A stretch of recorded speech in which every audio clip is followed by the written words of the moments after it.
The big man taking those punches on the chin is Hutch Bessy, and he has walked into a prize fight he did not plan on.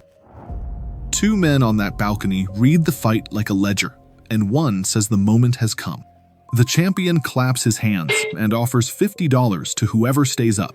The barker in the bowler hat waves them forward, and nobody moves because they've all seen what that fist does.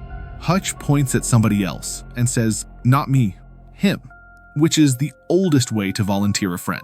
The call goes out for silence because this one is billed as a fight to the finish with a heavyweight champion out of Missouri. So much for the rules, because Hutch squares up and the champion just stands there like he already knows how this ends. Hutch stays down there taking it, and I think he's letting this man punch himself tired before he ever swings back. He gets up, hears the call to throw the bunch, and eats another one instead. The crowd is howling at him to hit back, while his partner's only worry is, don't forget the 50.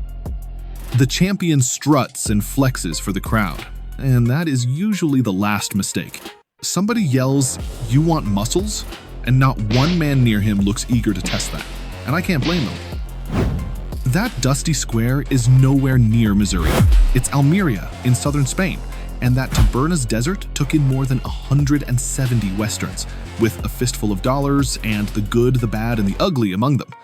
3 of those towns are still standing as tourist parks, where hired cowboys stage a shootout twice a day for families with cameras. Same square, same shouting, except now the fight runs on a timetable. The barker keeps his own timetable out here, working the crowd back up, and the man staging all of it is Giuseppe Calizzi.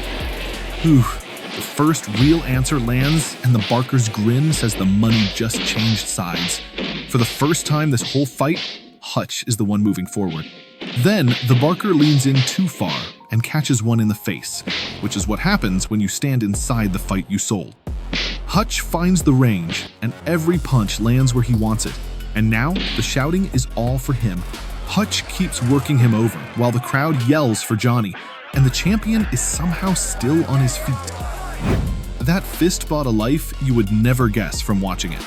Bud Spencer came out of law school with a degree and put his name on more than a dozen patents, among them a walking stick that unfolds into a table and chair, and a throwaway toothbrush with the paste already inside.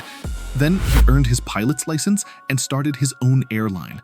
The man who knocked people over fences for a living spent his off hours drawing up inventions, and nobody in the street would believe a word of it. Out here, nobody cares about patents. They're just arguing over who hit who.